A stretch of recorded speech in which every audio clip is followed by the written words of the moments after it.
Demokrasi liberal. Setelah Indonesia kembali menjadi Negara Kesatuan Republik Indonesia pada 17 Agustus 1950, UUDS 1950 dan demokrasi liberal mulai diterapkan di Indonesia yang dipimpin oleh Presiden pertama Insinyur Soekarno. Pada demokrasi liberal, parlementer memegang kekuasaan besar, di mana kabinet dan perdana menteri bertanggung jawab kepada parlemen dan bukan kepada presiden.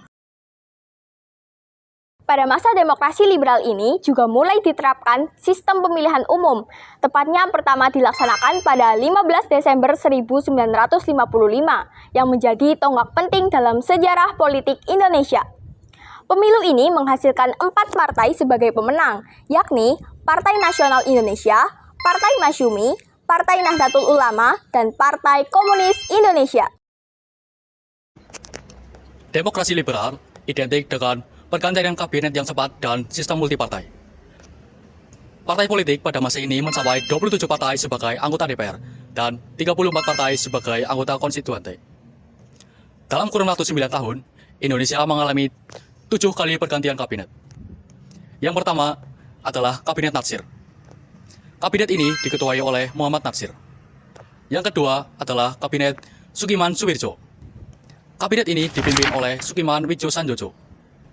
Yang ketiga adalah Kabinet Wilopo. Kabinet ini dipimpin oleh Wilopo.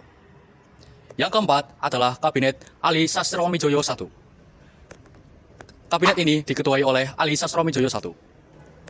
Yang kelima adalah Kabinet Burhanuddin Harahap. Kabinet ini diketuai oleh Burhanuddin Harahap. Yang keenam adalah Kabinet Ali Sastroamidjojo II. Kabinet ini dipimpin oleh Ali Sastroamidjojo II. Dan yang terakhir atau yang ketujuh adalah Kabinet Juanda. Kabinet ini dipimpin oleh Juanda. Pergantian kabinet yang cukup singkat dan sistem multipartai menyebabkan instabilitas politik yang berujung memengaruhi hubungan pemerintah pusat dan daerah.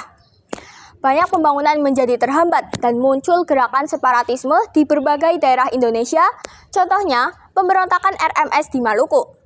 Dewan Konstituante yang bertugas menyusun konstitusi baru juga mengalami kemacetan selama beberapa tahun, hingga akhirnya Insinyur Soekarno bertindak dan mengeluarkan dekret presiden pada 5 Juli 1959 untuk membubarkan Dewan Konstituante, membentuk MPR, memberlakukan kembali UUD 1945, dan akhirnya mengakhiri masa demokrasi liberal. Dari sisi ekonomi, Indonesia juga mengalami banyak kesulitan. Pemerintah saat itu masih mewarisi sistem ekonomi kolonial Belanda yang berorientasi pada ekspor bahan mentah. Sedangkan sektor industri dan perdagangan masih dikuasai oleh perusahaan asing. Masalah yang paling menonjol adalah defisit anggaran, inflasi tinggi, serta turunnya nilai mata uang rupiah. Pendapatan negara tidak seimbang dengan pengeluaran, sementara kebutuhan rakyat makin meningkat. Kesejahteraan masyarakat pun rendah, angka pengangguran tinggi, dan harga barang-barang naik tajam.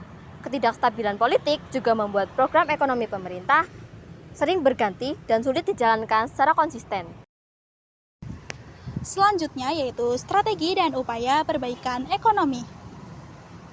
Untuk mengatasi krisis ekonomi, pemerintah menjalankan beberapa kebijakan ekonomi penting, antara lain yang pertama yaitu politik gunting Syarifuddin.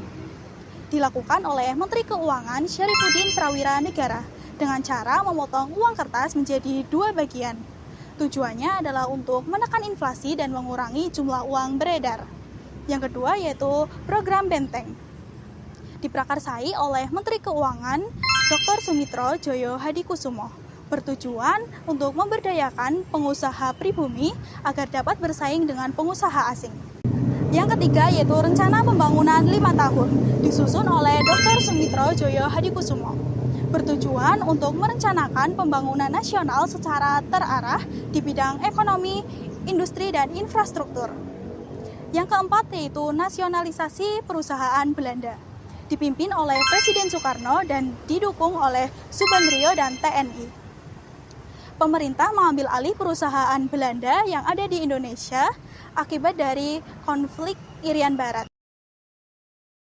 Tujuannya adalah agar kekayaan negara dapat dikuasai dan dimanfaatkan oleh bangsa sendiri.